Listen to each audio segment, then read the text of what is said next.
Mean राशिफल 20 फरवरी 2026 दिन चंद्रमा की स्थिति आपके मन और भावनाओं पर विशेष प्रभाव डालेगी।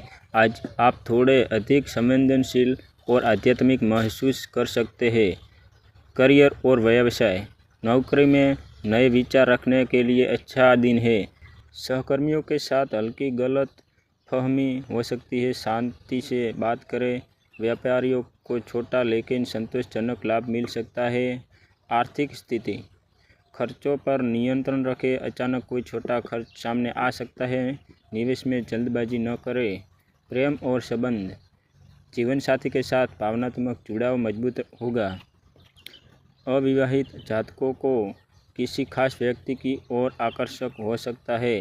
पुरानी गलतफहमियों दूर करने का अवसर मिलेगा। स्वास्थ्य, पूरी नींद लें, अधिक पानी पिए और तनाव से बचें।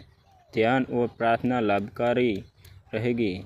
शुभ संकेत, शुभ रंग हल्का नीला, शुभ अंक 7, शुभ समय शाम 5 बजे से 7 बजे तक। वीडियो पसंद आए तो वीडियो को लाइक करें, शेयर करें और सपोर्ट करें।